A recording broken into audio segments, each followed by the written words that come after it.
Olá a todos, tudo bem? Nesse vídeo a gente vai falar sobre produto interno. Produto interno é uma forma da gente generalizar a noção de produto escalar que a gente definiu para o R2 e R3 para espaços mais gerais. E o que é o produto interno? O produto interno é uma função que pega dois vetores de um espaço vetorial V e associa um número real, de tal forma que algumas condições têm que ser atendidas. Por exemplo, o produto interno entre o vetor e ele mesmo tem que ser sempre um número não negativo. O produto interno de um vetor por ele mesmo dá zero se somente se o vetor é nulo. O produto interno ele é comutativo. O produto interno é uma função que ela é também distributiva com relação à soma. E ela também tem essa propriedade de homogeneidade. Você pode pegar um escalar aqui e tirar para fora. Então, o produto interno, na verdade, nada mais é do que uma função que pega dois vetores e associa um real. Então, como a gente já falou, o produto escalar usual no Rn é um produto interno. Tá?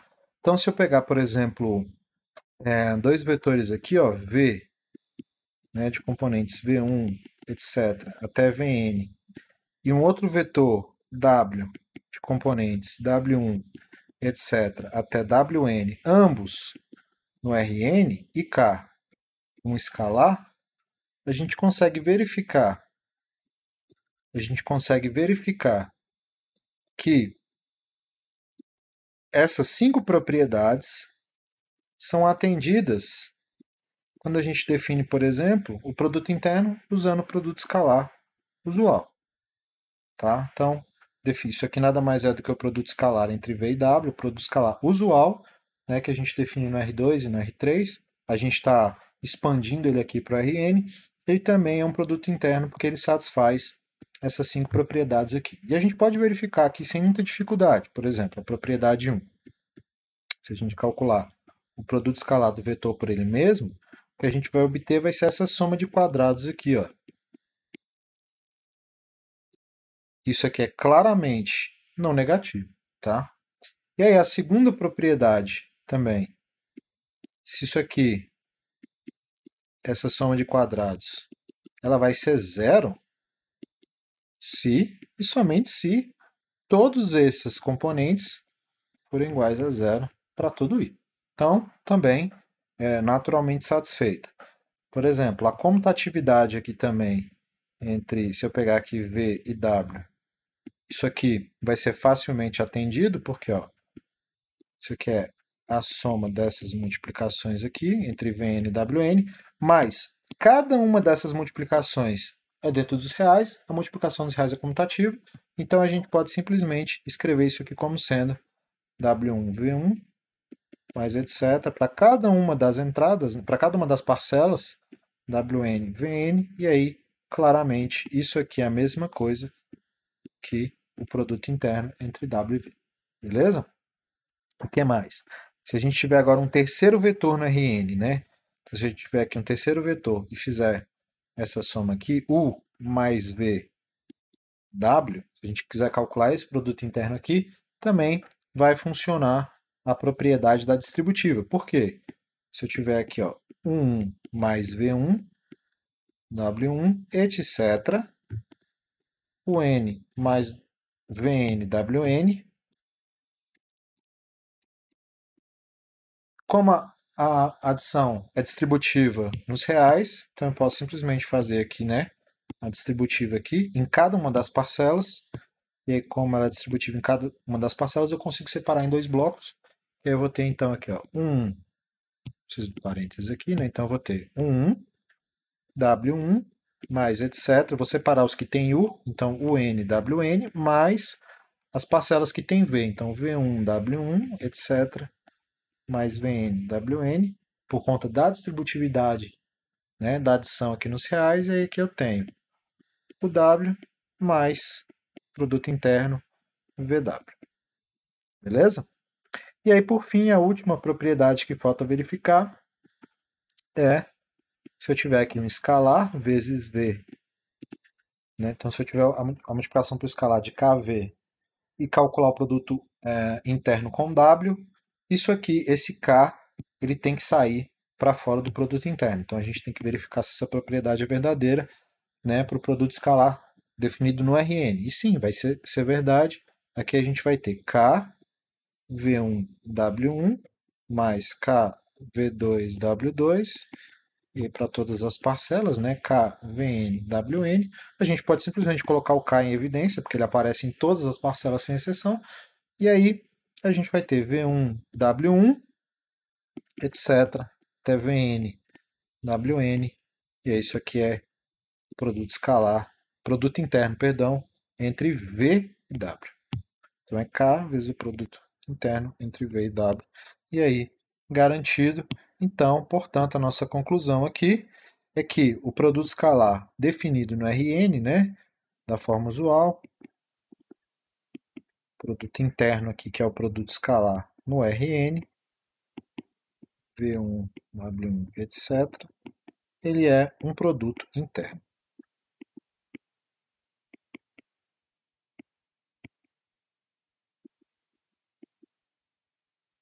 Então, esse era um exemplo, digamos assim, um pouco óbvio, a gente já esperava isso, afinal de contas, o produto escalar, tanto no R2 quanto no R3, ele atende todas essas características, então, se a gente estendesse essa definição, a expectativa é de que isso ia funcionar. Então, vamos fazer um outro exemplo agora, com um espaço um pouco diferente, o produto interno definido de forma um pouco diferente.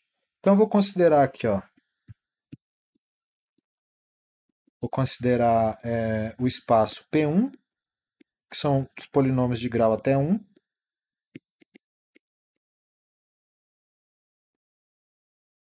E aí vou definir, né, nesse espaço, defino aqui o seguinte produto interno. Ainda não sei se é produto interno, né, mas vou chamar aqui de a seguinte função, entre vetores, né? A seguinte função é que ela vai fazer o seguinte.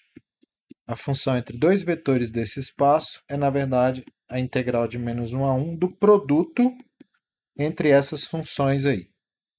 Então, P e Q são funções de P1 aqui, são funções desse espaço P1, e aí a minha expectativa é que essa função definida seja um produto interno dentro desse espaço. E aí vamos ver se as condições aqui são satisfeitas. A gente precisa atender às 5 condições. Vamos começar pelo final. Vamos começar pelo final, pela condição número 5 aqui. Condição número 5 diz o seguinte: se eu tenho K um número real. Antes da gente continuar, eu não tenho absolutamente nenhum problema aqui com a integrabilidade dessa função, porque afinal de contas eu estou lidando com um produto de polinômio de grau 1, e aí, claro, são funções contínuas, então essa função é integrável, então tá tudo certo, tá? Então, absolutamente nenhum problema. Eu posso definir isso e isso não vai ser um problema, né? A integrabilidade desse produto de funções. Agora vamos lá. Se eu tiver então K, um número real aí, e fizer então K vezes P vezes Q de x, vezes Q, né? Não preciso colocar o Q de x aqui, vezes Q, isso aqui é a integral de -1 a 1 de K vezes P de x vezes Q dx. Bem, mas a gente já sabe, está careca de saber das propriedades da integração. Como K é uma constante, eu posso tirá-la para fora da integral, e isso aqui, na verdade, vai ficar K vezes a integral de -1 a 1 de P de x vezes Q de x, e isso aqui claramente é K vezes P vezes Q, e uma daquelas 5 propriedades já foi atendida. E como a gente está fazendo de trás para frente, vamos agora para a 4. A 4 diz o seguinte, que se eu pegar 3 polinômios e fizer essa soma aqui, ó, P mais Q e R, isso aqui tem que distribuir com relação à soma. Se isso for um produto interno, isso tem que ser distributivo com relação a essa adição aí. Isso aqui, na verdade, é a integral de -1 a 1. De novo, P, Q e R são polinômios que estão dentro do espaço P1. Então, eu tenho aqui P de x mais Q de x vezes R de x dx. Tá? Aqui, como eu tenho uma multiplicação de números reais, então é distributivo, naturalmente. Então, isso aqui é a integral de -1 a 1 de P de x vezes R de x mais Q de x vezes r de x, isso aqui dx, e aí integral da soma é a soma das integrais, eu posso separar usando essa propriedade também conhecida das integrais, integral de menos 1 a 1 de q de x r de x dx, e aqui vai ser então produto interno entre P e R mais a minha tentativa, né, de produto interno entre P e R e a minha tentativa de produto interno entre Q e R. Então ela atende também à condição 4. A comutatividade aqui é natural, né? Comutatividade aqui, se eu pegar P e Q, isso aqui claramente é natural, afinal de contas a gente está lidando com funções reais aqui. Então isso aqui é integral de menos 1 a 1 de Q vezes P. Isso aqui, de novo, é a minha tentativa de produto interno entre Q e P. Beleza? E agora falta a primeira e a segunda, eu vou matar as duas numa tacada só. E aí vamos ver o que acontece aqui. Vamos concluir se é ou não um produto interno. Então, eu preciso calcular o produto interno entre um vetor e ele mesmo. E isso aqui precisa ser não negativo, tá? Então, a primeira coisa que eu observo é o seguinte. Se eu faço isso aqui, na verdade, é p de x ao quadrado dx, e isso claramente é não negativo. Por que isso é claramente não negativo? Eu tenho uma função aí não negativa, integral de uma função não negativa é não negativo. Então, já está a primeira condição resolvida. Só preciso saber se isso aqui é igual a zero, para que isso aqui vai ser zero se somente se o polinômio for nulo. Então, vamos tentar ver se isso aqui é verdade. Então, agora vamos calcular isso aqui igual a zero. Isso aqui é a mesma coisa que fazer isso aqui, né? Esse polinômio, ele tem essa cara, que afinal de contas é um polinômio de grau 1, e eu quero resolver esse problema aqui para saber se o polinômio que vai sair daí vai ser nulo. E a gente vai precisar calcular esse integral, não é nada de outro mundo. Isso aqui vai ficar então integral de menos 1 a 1 de a0 ao quadrado mais 2 a0 a 1x mais a1 quadrado x quadrado dx. Eu quero que isso tudo seja zero. Né? Usei quadrado do primeiro mais duas vezes o primeiro segundo mais o quadrado do segundo. E aí aqui a gente vai obter o seguinte. Isso aqui é integral de menos 1 a 1 de... Na verdade eu posso integrar direto, né? Posso integrar isso aqui direto. Isso aqui vai ficar assim, ó, a0 quadrado x, com esse x aqui entre 1 e 1, menos 1 e 1, mais a0 a 1 x ao quadrado, com x entre menos 1 e 1 também, mais 2 terços, mais 1 terço, perdão, mais a1 quadrado sobre 3x ao cubo, com x variando de 1 até 1, isso tudo tem que ser zero. Vou copiar isso aqui para baixo, faltou espaço ali. E aí isso aqui tudo tem que ser zero. Mas, quando eu resolvo isso aqui se anula, correto? O primeiro vai dar 2, então eu vou ficar com 2 a 0 ao quadrado. O último termo vai ficar, a última parcela vai ficar 2 a 1 quadrado sobre 3. Tudo isso tem que ser zero. E aí, claramente, a gente tem que este número resultado aqui, ele vai ser zero se somente se o A0 e A1 for zero, porque eu tenho uma soma de números não negativos aí. Eu tenho uma soma de quadrados dando zero. Então, a única possibilidade de ser zero é se A0 e A1 forem zero ao mesmo tempo, tá? E a gente está lidando com números reais.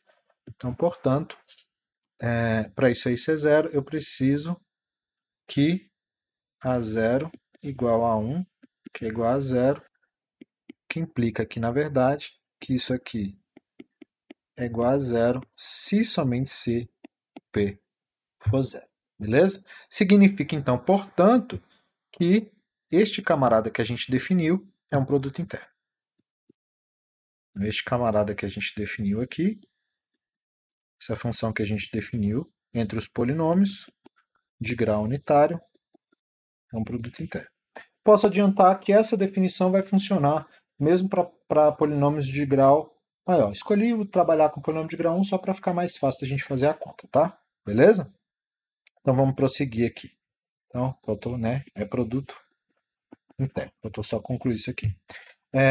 E a gente tem essa proposição aí, que ela é uma consequência da definição, tá? Eu vou provar, vou observar só a primeira e a segunda, a terceira e a quarta vocês fazem como exercício, é bem tranquilo de fazer. Mas, por exemplo, tenho aqui, né, tenho aqui quatro coisas a provar, mas todas elas são bem tranquilas e bem triviais. Então eu vou decidir fazer só essas duas primeiras aqui rapidamente, e vocês tentam aí depois fazerem aí, tá? Então, vamos na primeira aqui, ó. Como é que a gente prova que se você pega o vetor nulo e o produto interno do vetor nulo com qualquer vetor, dá sempre zero? Então a gente pode usar, por exemplo, né, que eu quero calcular isso aqui. Então, zero, na verdade, posso escrever como zero mais zero. E aí posso usar a propriedade distributiva do produto interno. E aí isso aqui, na verdade, é 0u mais 0u. E aí eu posso cancelar, né? Posso cancelar esse com esse. E a minha conclusão aqui, na verdade, é que o produto interno de 0 com u, na verdade, é zero. Como é que eu sei que isso aqui também é a mesma coisa que o produto interno de u com zero? Pela propriedade comutativa. Então, estou usando a propriedade tanto da distributiva quanto da comutatividade para concluir isso aqui é igual a zero.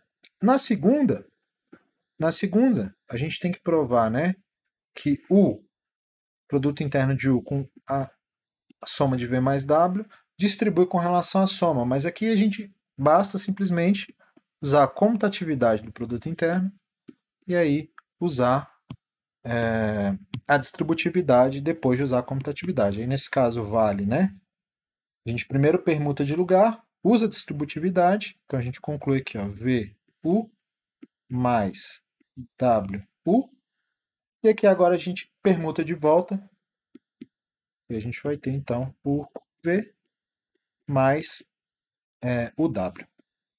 E aí a gente consegue provar o número 2. Tanto a terceira quanto a quarta segue esse procedimento aí bem tranquilo para a gente provar. Beleza? E aí para a gente finalizar, com o produto interno definido da forma que a gente fez, a gente pode definir mais duas coisas, que são a norma e a distância entre os vetores. O que a norma faz? A norma ela define o comprimento de um vetor no espaço vetorial. E aí, com a norma, a gente pode também definir o que é a distância entre dois vetores. Como que é a norma? A norma é um módulo, né, é a raiz quadrada do produto interno no vetor por ele mesmo. Isso dá o comprimento do vetor naquele espaço. E a distância entre dois vetores é a norma da diferença entre dois vetores.